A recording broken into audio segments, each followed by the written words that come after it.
Hello, welcome to my channel. मेरे news channel में आप सभी दोस्तों का बहुत बहुत हार्दिक स्वागत है। दोस्तों, आज मैं आपके लिए जनरल साइंस से रिलेटेड कुछ इंपॉर्टेंट क्वेश्चन लेकर आई हूं जो आने वाले एग्ज़ाम के लिए बहुत फ़ायदेमंद साबित होंगे। तो आइए शुरू करते हो, देखते हो कौन से क्वेश्चन जो बहुत इंपॉर्टेंट रहेंगे आने वाले एग्ज़ाम के लिए। तो सबसे पहला क्वेश्चन हम देखते हैं, एनिलिडा ग्रुप में मुख्यतः कौन कौन से जंतु आते हैं। तो इसका जवाब है जोंक और केंचुआ। आर्थ्रोपोडा ग्रुप में मुख्यतः कौन कौन से जंतु आते हैं। नेक्स्ट क्वेश्चन है, तो उसका जवाब है तेलचट्टा, मच्छर, खटमल और मक्खी। मोलस्का ग्रुप के अंतर्गत मुख्यतः कौन कौन से जंतु या कीट आते हैं। तो उसका आंसर है घोंघा या सीपी। इकाइनोड मेटा संघ के अंतर्गत मुख्यतः कौन कौन से जंतु आते हैं। तो उसका आंसर है तारा मछली, ब्रिटेल स्टार। मनुष्य का पाचन क्रिया का प्रारंभ कहाँ से होता है। तो इसका जवाब है मुख से। शिराएँ द्वारा कौन सा रक्त प्रवाहित होती है। अशुद्ध रक्त। धमनी द्वारा कौन सा रक्त प्रवाहित होता है। शुद्ध रक्त। कौन सा विटामिन जल में घुलनशील होता है। बी और सी। सोडियम का कार्य क्या है। यह रक्त दाब नियंत्रित करने में सहायक होता है तथा जल में संतुलन बनाए रखता है। नेक्स्ट, पोटेशियम का कार्य क्या है। यह हृदय की धड़कन एवं नाड़ी संस्थान के कार्यों को संचालित करता है। ग्लूकोज बिना ऑक्सीजन की उपस्थिति में मांसपेशियों में प्रतिक्रिया कर क्या बनाता है। लैक्टिक अम्ल। ग्लूकोज बिना ऑक्सीजन की उपस्थिति में बैक्टीरिया या ईस्ट से प्रतिक्रिया कर क्या बनाता है। Ethyl alcohol. ऑक्सीजन की उपस्थिति में ग्लूकोज की प्रतिक्रिया होती तो क्या बनता है। कार्बन डाइऑक्साइड और जल का निर्माण होता है। एनेलिडा में उत्सर्जन करके किस उत्सर्जी अंग द्वारा होता है। नेफ्रिडिया। मूत्र का पीएच मान कितना होता है। 6 होता है।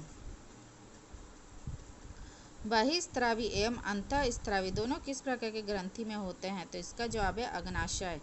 पीयूष ग्रंथि या पिट्यूटरी ग्रंथि को किस नाम से जाना जाता है। तो वो है मास्टर ग्रंथि। स्प्रिंग को अपनी सामान्य लंबाई पर वापस लौटाने के लिए कौन सा बल लगाया जाता है। प्रत्यानयन बल।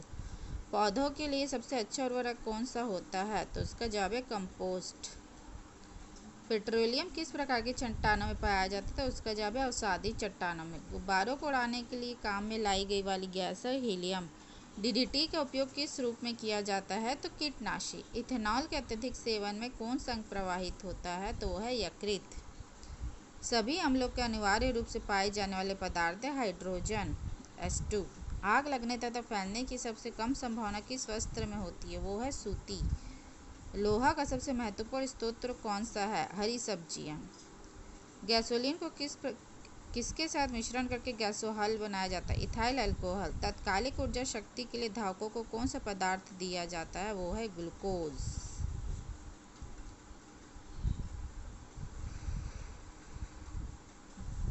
इसके बाद है आरआरबी अजमेर 1992 का क्वेश्चन है, मानव जाति के लिए ओजोन परत क्यों महत्वपूर्ण है। पराबैंगनी किरणों को रोकने के लिए यह एक रक्षा का आवरण बनाती है। आंत ज्वर के लिए समानता उपयोग की जाने वाली औषधि कौन सी है। वो है क्लोरोमाइसिटिन। गैस की लौ के सबसे गर्म हिस्से को क्या कहते हैं। ज्योतिहीन क्षेत्र। सोने का शुद्ध रूप में कितना कैरेट होता है। वो है 24 कैरेट। सीने बार किसका अयस्क है। पारा। शरीर के ताप का नियंत्रण किसके द्वारा होता है। हाइपोथैलेमस। लाल अस्थि मज्जा में किसका निर्माण होता है। लाल रक्त कर्णिकाओं का। कशेरुक दंड में कितनी हड्डियां होती। 33। बीसीजी का पूरा नाम क्या है। Bacillus Calmette-Guérin. एथरीट फुट नामक रोग किससे होती है। कवक द्वारा। दमा नामक रोग किससे होता है। कवक द्वारा। फाइलेरिया नामक रोग किसके कारण होता है। कृमि। जब एक वस्तु की गतिज ऊर्जा दुगनी की जाती तो उसकी गतिज ऊर्जा चौगुनी बढ़ जाती है। सूत्रकर्णिका को अन्य नाम से भी जाना जाता है, वह है माइटोकॉन्ड्रिया। वट वृक्ष पादपों को किस वर्ग में आता है। वह है आवर्त बीज। Flame of the forest one की ज्वाला का अर्थ क्या है। ऐसे पेड़ों से भरा वन जो पतझड़ में फूलते और लाल रंग के फूल बिखेरते हैं। पेनिसिलिन किससे बनाया जाता है। कवक। लाइकेन को दो जीवधारी का सहजीवी सहचार्य समझा जाता है, वो दो जीवी कौन से है। शैवाल और कवक। आमतौर पर संश्लेषित वृद्धि माध्यम और बेकरी में काम करने वाले एगार किससे प्राप्त होता है। शैवाल से। लौंग किससे प्राप्त होती है। पुष्पकली। तो ये रहा फ्रेंड्स जनरल साइंस से जुड़े इंपॉर्टेंट क्वेश्चन जो आरआरबी एनटीपीसी में आने के लिए बहुत फ़ायदेमंद है।